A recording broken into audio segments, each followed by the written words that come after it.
The issue in KMB Tehachapi Unified School District was whether a public school district may refuse to allow a student with autism to access medically prescribed insurance funded applied behavior analysis services on campus by relying on the IEP process and the district's view of what is educationally necessary.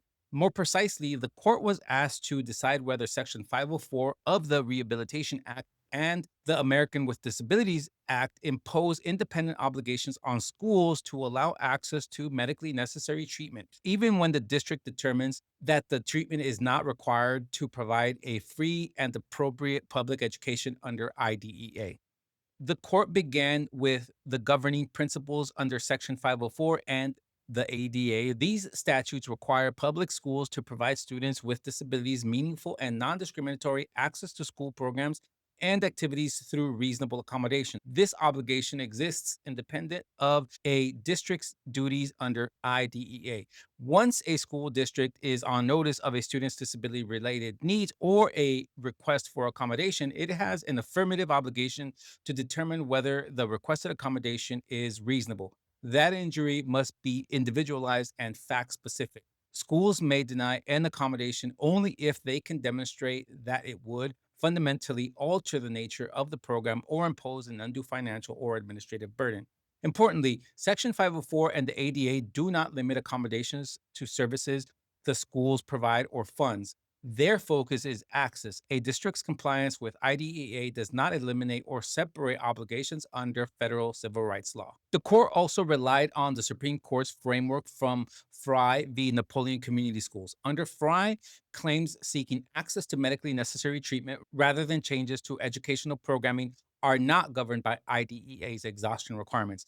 The relevant inquiry is the substance or gravamen of the claim.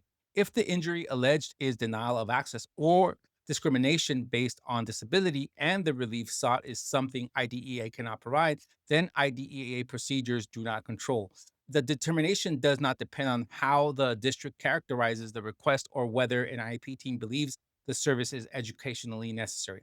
Accordingly, a school may not avoid its ADA or Section 504 obligations by reclassifying a medical access request as an educational dispute. Civil rights protections apply even where the school contends that FAPE is otherwise being provided. Applying these rules, the court focused on the factual record. KM was a student with autism whose pediatrician prescribed ABA medically necessary treatment to address significant communication and behavioral needs.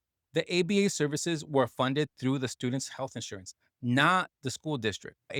The district refused to allow the ABA therapist to accompany KM on campus because the therapist was not a district employee or contractor. As a result, KM was effectively forced to choose between attending school and receiving medically necessary treatment. The record reflected that she missed substantial school time in order to access ABA services and that the denial of access reduced the effectiveness of her treatment.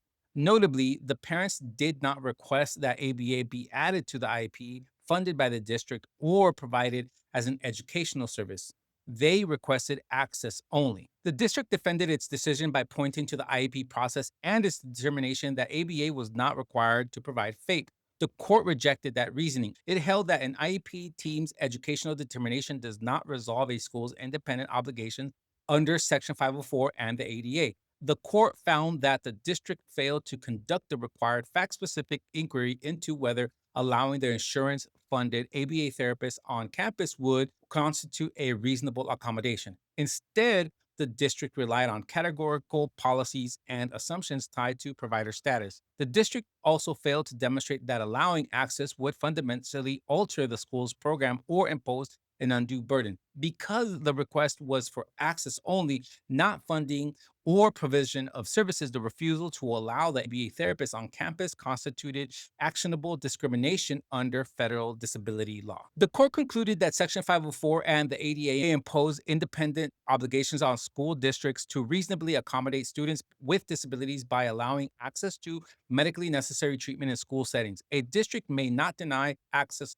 because an IEP team determines the treatment is not required for FAPE.